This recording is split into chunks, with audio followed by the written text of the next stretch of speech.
Hello everyone and welcome back to another minifigure series. Today I'll be taking a look at my Oscars 2025 CMF series. So there's 12 figures in this series like any normal CMF series. 11 of those slots are going towards the 10 Best Picture nominees. Each of the nominees for that category has one figure related to it, except for Nickel Boys, which has two for sort of obvious reasons. And then the 12th spot was a film nominated that wasn't nominated for Best Picture, but still has a few nominations at the show and was one of my favorites from the year, so I still wanted to draw at least one figure for it. So starting off with Nora, we've got Annie herself, played by Mikey Madsen. I quite like how this figure turned out. I enjoyed Nora, definitely not one of my favorites, I don't think, from the 10 nominees, but probably around the middle, but I still enjoyed the movie. I enjoyed Annie in the movie, and it was fun to draw her for this series. For the second figure of this series, from The Brutalist, probably my favorite film from the year, here's Monum himself, Guy Pearce's character from The Brutalist. I quite like how this figure turned out, definitely. Probably my favorite figure of the series. I quite like it, and of course, I wasn't entirely sure who I wanted to do. Of course, you've got Laszlo, who would have, I guess, made sense to be sort of the choice here as the main character. But just with the whole monumental thing shortened and cut down to just the Monum part of it, I thought I had to do that of a figure. So, yeah, from The Brutalist, there you go. Moving on to a complete unknown, here's Timothy Chalamet's Bob Dylan. I like how this figure turned out, definitely not my favorite of the series. I did like a complete unknown. I'm not entirely sold on the hairpiece I've drawn for this one, but I do like how the figure turned out, and of course with the sunglasses there. Definitely one of the least detailed of the bunch. A lot of them have sort of dual molded legs, arm printing. This one doesn't. It's really just a normal shirt and jeans and sunglasses, but I liked how this one turned out. For the fourth figure of this series, and from Conclave, here is Cardinal Tedesco. Probably would have make more sense to do Cardinal Lawrence or even Cardinal Blaney, but I wanted to do Tedesco here.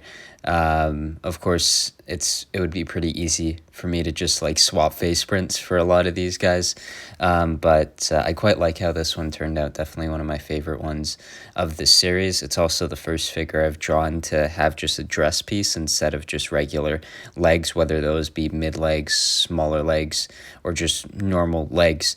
So that was sort of fun to do, even though it's a lot almost simpler to do because it's just a flat plain rectangular surface, but I quite liked how this one turned out from Conclave. Definitely one of my favorites of the year.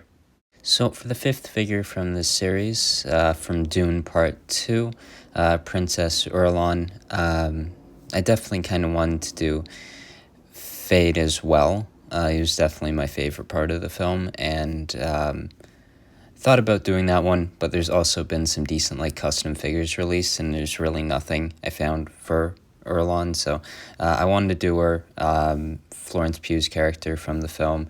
I liked how this one turned out, some dual molded legs there, as well as one of my favorite parts of it was not having any sort of hairpiece, just sort of an exposed stud head, as it's just sort of a very tight to her face chainmail armor sort of look for this particular outfit in the film, and I sort of found that interesting and was a fun one to do.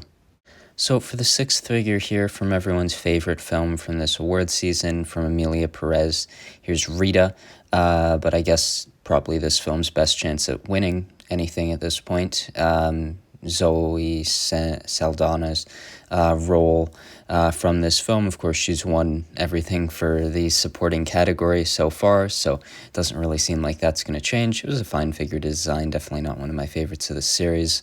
It's a very simple outfit, but yeah, I think it turned out fine.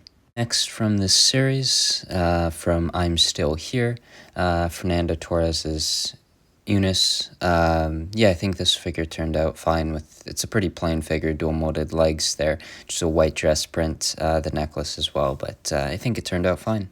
So for the eighth and ninth figures of this series from Nickel Boys, here's Elwood and Turner in their blue jumpsuit outfits. It's definitely one of my favorite shots from the film, one that really stuck with me when I was seeing so much of the trailer for it, of course, is that shot above them looking up and they're in these outfits. And I quite liked how these figures turned out.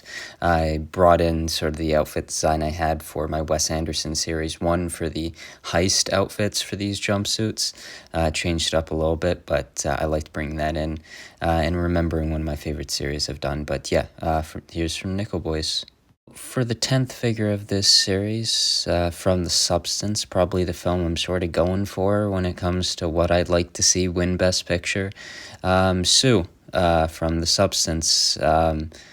This outfit was quite a simple one, more for the fact there's not really much going on in the outfit, but used a bit of a gradient color for the outfit, the pink of the outfit itself, to sort of change a few different colors going throughout it. And I quite liked how this one turned out. This was, I think, the second figure I designed in the series, and it was definitely one, it was probably like the first outfit that I was like, this is for sure the character that I want to do for The Substance. For a few others, it was either, obviously, you've sort of got to do the protagonist, or for other ones, like the Brutalist and upcoming figures, it's not necessarily that. But I thought this particular outfit of Sue, and of course the winking as well, just I think is one of the more iconic scenes of the film. Like, you just see the gif so much, really, I feel like, in anything, almost as much as like the Mickey Madsen one, just walking up to the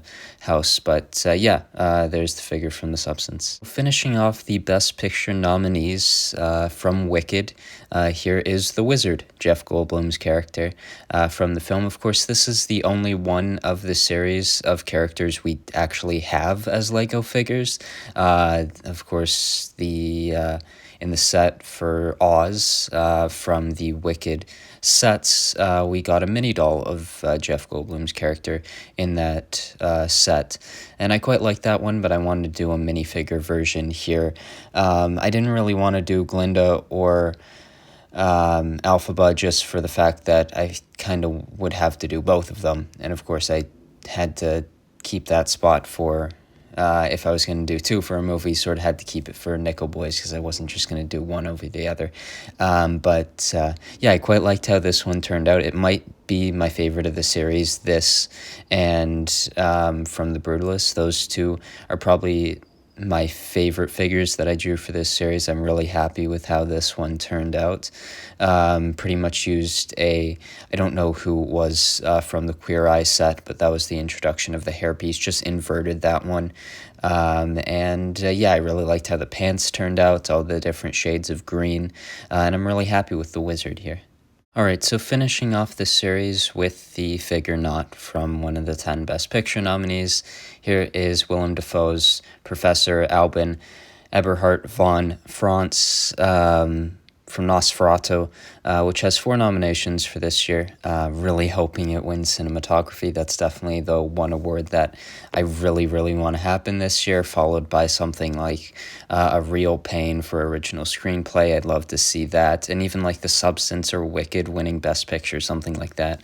But Nosferatu winning cinematography is the one that I'm hoping for the most. I absolutely loved the look of everything in that film, the costume design, the production design, the cinematography. It was amazing, and what more could you really expect from Robert Eggers, who has had 4 beautiful films at this point. And yeah, Willem Dafoe in this one. I absolutely love Willem Dafoe and really everything he's in. I quite liked this character. I wanted to keep the possibilities of doing like Count Orlok as something possibly in the future, which is why I didn't do Nosferatu himself in this series. But yeah, I wanted to do Willem Dafoe here, and really happy how this figure turned out. It's definitely one of my favorites from the series, from one of my favorite movies of the year, and hopefully it does well in a couple days' time or today. And yeah, All right, now all together, here are the 12 figures on the series pan flip from 1 to 12 there. All these are in their alphabetical order except for Nosferatu, which I kept at 12th for it not being one of the Best Picture nominees. But yeah, from 1 to 11, you've got them in the alphabetical order, as I just put them in there as they were on the Oscars website. But yeah, I enjoyed this series. And yeah, with the packaging there, the pamphlet, all the figures together, I think it turned out quite nice.